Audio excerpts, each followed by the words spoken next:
Welcome to idea fly with Nancy Gupta. इस lecture में हम डिस्कस करने वाले हैं chapter number 2 of economics, that is the sectors of Indian economy. Last lectures में हम बात कर चुके हैं about tertiary, primary, secondary sectors. Then we have discussed comparison, GDP calculation, और भी हमने चीज़ों को डिस्कस किया था। जिन्होंने अभी तक प्रीवियस वीडियोस फॉलो अप नहीं किए हैं, please go and follow up those videos.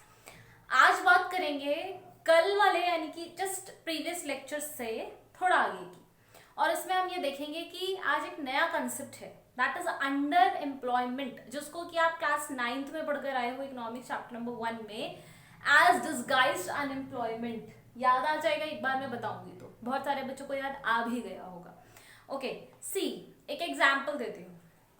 बहुत सारे फैमिलीज में आपने ऐसा देखा होगा कि एक छोटा सा प्लॉट ऑफ लैंड है, एक छोटा सा, बहुत बड़ा नहीं है, ठीक है, और पर उस घर में उस पिता के जो उस प्लॉट पे काम करता है, मान लो 6 बच्चे, ठीक। अब क्या होगा, फिलहाल के लिए तो वो पिताजी और वो 6 बच्चे उस प्लॉट ऑफ लैंड पे काम कर रहे होंगे, ठीक। सालों तक ऐसा चलता रहेगा जब तक बंटवारा नहीं होगा, उस प्लॉट ऑफ लैंड पे 6 के 6 बच्चे काम कर रहे होंगे। ये कंडीशन मैं आपको तब बता रही हूँ जब 6 बच्चे कोई और काम नहीं कर रहे, वो ये सोच रहे हैं कि हमारा प्लॉट ऑफ लैंड है, हम इसी पे काम करेंगे, ठीक है। Why to go anywhere and work anywhere else, जब हमारे पास हमारा फार्म लैंड है, भले ही वो छोटा है। अब इसमें प्रॉब्लम क्या आई, एक सर्वे हुआ। इस तरीके से काम भारत में बहुत सारी फैमिलीज करती है। तो एक सर्वे हुआ और उस सर्वे में ये पता किया गया कि ये जो 7 लोग हो गए पिताजी मिला के, ये जो 7 लोग इस छोटे से पीस ऑफ लैंड पर काम कर रहे हैं, इनमें से 3 लोगों को हटा दो, और फिर जो बचे हैं, यानी कि 6 बच्चे 7, 4 लोग बचे, तो जो 4 लोग बचे हैं उनको काम करने दो। 4 लोग काम करते रहे, और उसके बाद हमने रिजल्ट्स कंपेयर किए। जब 7 लोग काम कर रहे थे तब के रिजल्ट्स, और जब 4 लोग काम कर रहे थे तब के results, and you will be surprised to know there was no difference. जितना आउटपुट पहले आ रहा था उतना ही आउटपुट बाद में आया। यानी कि इसका क्या मतलब है, वो जो 3 लोग हमने हटाए वो फालतू थे। वो दिख रहा था कि इंगेज्ड है, हमें लग रहा था कि काम कर रहे हैं, पर एक्चुअल में उनका काम कहीं कोई वैल्यू ऐड नहीं कर रहा था। एक्चुअल में वो कहीं ऐसा कुछ नहीं कर रहे थे जिससे कि उनको जब हटाया जाए तो फर्क पड़े। समझ रहे हो बात को? ऐसी स्थिति भारत में कई जगह पर है कि लोग दिखता है कि एम्प्लॉयड है, पर एक्चुअल में धरातल पे वो लोग एम्प्लॉयड नहीं होते, क्योंकि उनके काम की वैल्यू उसमें ऐड नहीं होती है, ठीक है। तो गवर्नमेंट ने कहा कि ऐसे लोगों को हम डिस्गाइज्ड अनएम्प्लॉयड बोलते हैं। जो 3 लोग जो हमने हटाए ना, वो अंडर एम्प्लॉयड है, आप अंडर एम्प्लॉयड कह सकते हो उन्हें, या फिर डिस्गाइज्ड अनएम्प्लॉयड कह सकते हो। आपके एनसीईआरटी में इसका एक लक्ष्मी का एग्जाम्पल गिवन है। यही एग्जाम्पल क्लास 9th में भी पढ़ा था आपने लक्ष्मी का, वही एग्जाम्पल लक्ष्मी का इधर भी गिवन है, ठीक है। बात वही है, कंसेप्ट समझ में आ गया तो ठीक है, कोई दिक्कत नहीं है। लक्ष्मी का एग्जाम्पल ऐसे पूछते नहीं है लक्ष्मी नाम से, ओके। अब ये अंडर एम्प्लॉयमेंट की पोजीशन हमें क्लियर हो गई। मैं लिख देती हूँ भाई, जो बच्चे यहाँ से कॉपी करते हैं notes, when no value is added by employer in job, even after he or she is seems to be employed,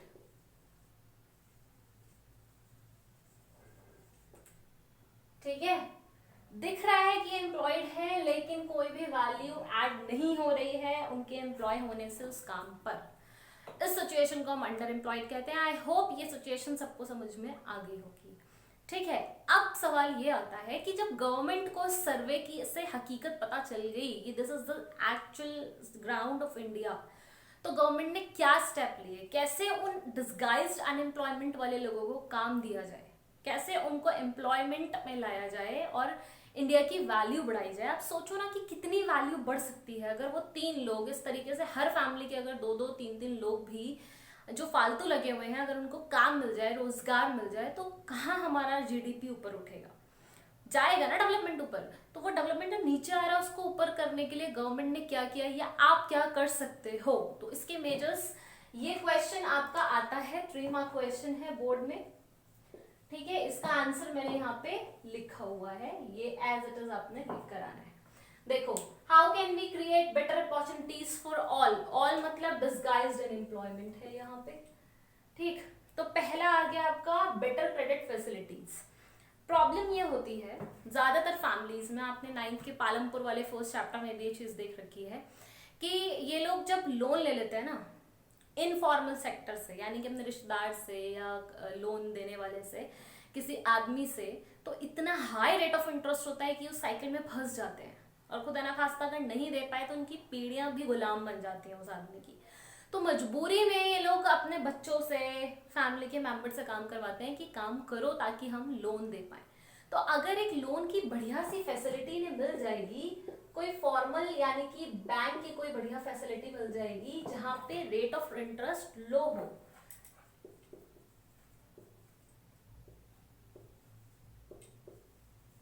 तब तो कोई प्रॉब्लम ही नहीं है ना। तब तो अकेला आदमी भी काम करेगा, कि मैं भी काम करूंगा तब भी वही रहेगा, 10 लोग भी काम करेंगे तब भी वही रहेगा। Promoting and locating industries in semi rural areas, ये बहुत इंपॉर्टेंट है। ज्यादा से ज्यादा गवर्नमेंट को अपनी इंडस्ट्रीज और जो ऐसी सर्विसेज हैं वो सेमी रूरल एरियाज में प्रमोट करनी चाहिए, लगानी चाहिए। उससे क्या होगा, उन एरियाज में रहने वाले लोगों को एम्प्लॉयमेंट मिलेगी, वो डिस्गाइजली काम नहीं करेंगे। उनके पिता भी बोलेंगे भाई 7 लोग को यहाँ क्या काम है, यहाँ तो 3 लोग काम कर सकते हैं, 4 जाओ कुछ और करो। तो कुछ और में क्या, लाइक व्हाट, क्वेश्चन में मेरा है लाइक क्या। देखो जैसे कि ऐसा समझ लो कि कोई कॉटन की इंडस्ट्री लगा दी वहां पे, ठीक, या हनी बी से हनी बनाने का कोई सेक्टर लगा दिया, ठीक है, कल्टीवेशन ऑफ हनी। तो कितने लोग वहां पे हनी जो है निकालने में वहां एम्प्लॉयड हो सकते हैं ना। इस तरीके से फिश ऑयल की अगर वहां कोई फैक्ट्री लगा दी तो कितने लोग वहां काम कर सकते हैं। ऐसे बहुत सारी चीजें हैं जो की जा सकती हैं, जो गवर्नमेंट कर सकती है, क्योंकि इंडिविजुअल लोग तो लेंगे नहीं रिस्क वहां जाने का, वो तो वहीं लेंगे जहां मार्केट होगा, प्राइवेटाइज सेक्टर्स। पर गवर्नमेंट ऐसी एफर्ट्स डाल सकती है। तो ये स्टेप लेना चाहिए कि उन जगहों पे लोगों को दिखे तो कि काम करने की और भी जगह है, डायरेक्शंस हैं, तभी तो वो जाएंगे अपना छोड़ के।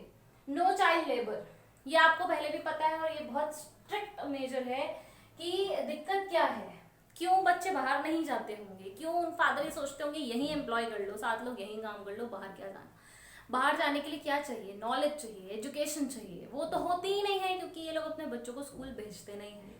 रूरल बैकग्राउंड्स में क्या बोलते हैं कि हमें कर्जा चुकाना है, यहीं काम करो, food is the ultimate need. तो वो तो सच है, food is the ultimate need, लेकिन पढ़ेंगे नहीं तो वो भी वही गलती दोहराएंगे जो उनके फादर दोहरा रहे हैं। तो इसलिए जरूरी है कि चाइल्ड लेबर को बंद किया जाए और बच्चों को एजुकेशन दी जाए। ठीक है, पढ़ेंगे लिखेंगे तो उनको वेट नहीं करना कि सरकार आएगी फैक्ट्री लेके यहाँ लगाने, वो खुद चले जाएंगे जहां पे एम्प्लॉयमेंट होगी वहां पे।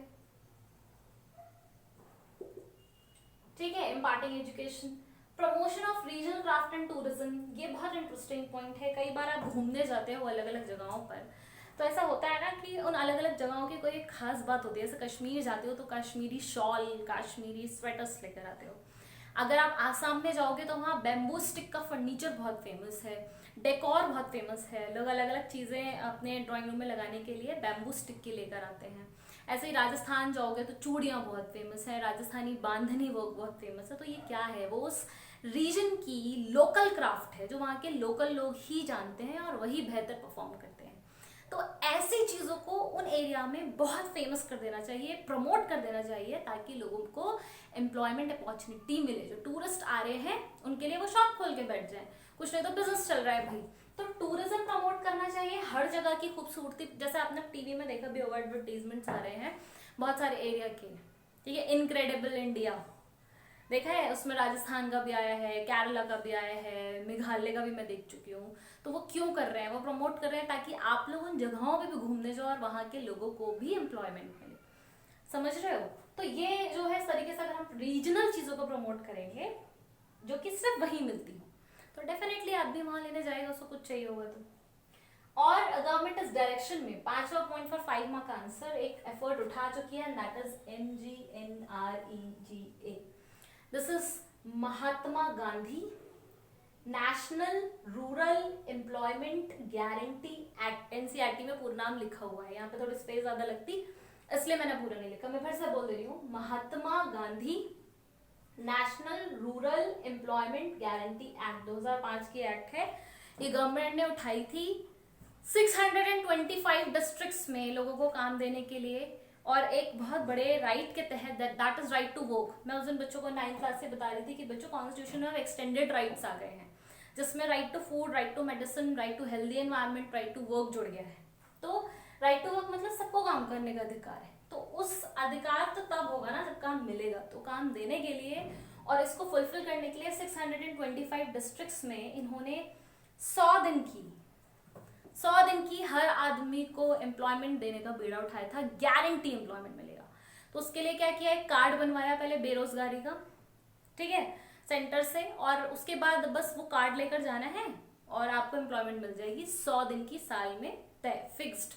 इन केस नहीं मिल पाती है तो 200 रुपीज फैमिली को पर डे के हिसाब से पहुंचा दिए जाते थे, if A daily allowance will be provided. मुझे ऐसा पता है कि 200 रुपए पर दिन है, बदल गया हो, ऊपर नीचे हो गया हो तो होता रहता है, वो तो सरकारी स्कीम से ही, ठीक है। डेली अलाउंस विल प्रोवाइडेड, पर कुछ पैसा उनको बिना काम के उनके घर पहुंचा दिया जाएगा, इस बात का कि हमने गारंटी ली थी, हम फेल हुए हैं, ठीक है। तो ये एक एफर्ट उठाई गई है MJNREGA एक्ट के थ्रू, ताकि जो अनएम्प्लॉयमेंट का रेशो है वो कम हो जाए, लोगों को रिलैक्सेशन मिले। बेसिक एम ये था कि काम देना है, तो उसके लिए वो वहाँ पे प्रोजेक्ट्स लगाएंगे ही लगाएंगे। नहीं दे पाए इन केस कुछ लोगों को, तो वो उनको पैसा देंगे, क्योंकि ये उन्होंने गारंटी ली है, ठीक। तो ये एक बहुत इंपॉर्टेंट सा क्वेश्चन था और बहुत आसान सा टॉपिक था आज के लेक्चर में। आज का लेक्चर यहीं रेस्ट हो रहा है। नेक्स्ट और last lecture of this chapter में हम डिस्कस करने वाले हैं ऑर्गेनाइज्ड और अनऑर्गेनाइज्ड सेक्टर, जो कि वेरी वेरी वेरी वेरी, जितने वेरी लगा सकते हो लगा लो, उतना इंपॉर्टेंट क्वेश्चन है, आता ही आता है बोर्ड एग्जाम में। तो वो हम डिस्कस करेंगे, इंपॉर्टेंट लेक्चर रहेगा, स्टे ट्यून्ड, फॉलो करते रहिए। इस लेक्चर में कोई प्रॉब्लम हो लिख कर भेजिए। Thank you.